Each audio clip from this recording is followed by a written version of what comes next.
and tilted on its axis by his proximity. The barbecue was a forced tradition that had gotten worse over the years, mainly because everyone around her seemed to be growing into their bodies. The girls with the beautiful, bouncing blonde hair and perfectly toned arms and curved hips. The boys with their sensual lips, six-packs, and muscular arms. And then there was Margot. As if to prove a point, a piece of fire engine red hair worked itself free of her bun and tumbled across her shoulder. Bentley's eyes locked on the piece of hair, and before she could tuck it behind her ear, he reached out and rubbed it between his fingers. "I love your hair," he whispered. Margot's mouth gaped open as a searing heat surged through her and finally settled on her cheeks. "It's my conditioner." "Kill me now." "My conditioner? Really?" Bentley smirked, then dropped his hand. "Another romance novel? You've been devouring these things like chocolate lately." He leaned in. "Is this your cry for help? Do you need a little romance in your life?" It was hard not to focus on the shaking in her hands, or the fact that the only person she wanted romance from was staring at her the way she'd always dreamed. Sometimes fantasy is better than reality. "You sure about that?" He fired back, scooting closer to her until their thighs touched. "You tell me." His blue eyes lit up with surprise before suddenly focusing on something behind her. Within seconds, she knew why. "Jennifer."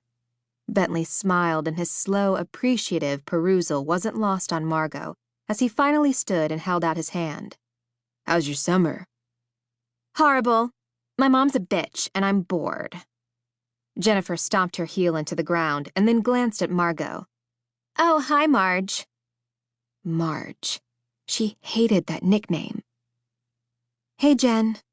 "Ugh, did you know that I'm grounded after last night?" She smacked Bentley on the chest with her purse. "I hope it was worth it." Rejection slammed into Margot so swift, so hard, that breathing was almost impossible. Last night? He'd been with Jennifer last night, and now he was hitting on Margot? Bentley stiffened next to Margot, and then gave a casual shrug as he stood and snaked an arm around Jennifer's shoulders. "I'll be more careful next time." Next time? As in, there was going to be a next time. As in, whatever had just taken place between them was nothing but another stolen moment where Margot's hopes were crushed beneath Bentley's expensive shoes. Tears burned. Margot refused to let them fall. "I'll see you later, Ed." Bentley winked at Margot. "We're still on for later, right? Your house or mine?" Huh? They hadn't made plans.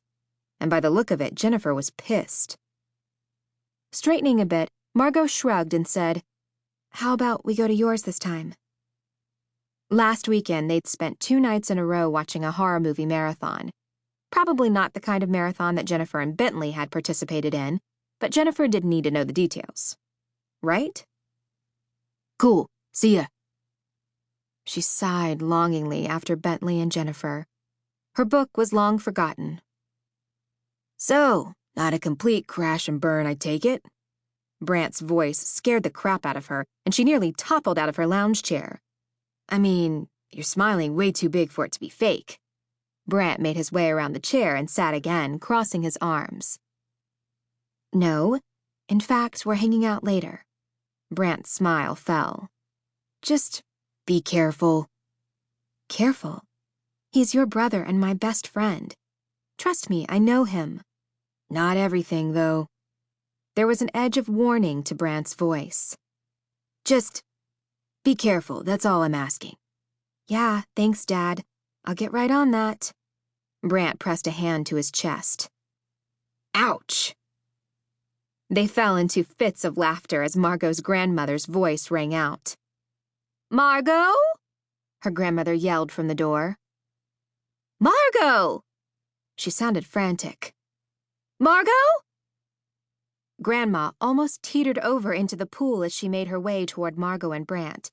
They shared a look before rushing to her side.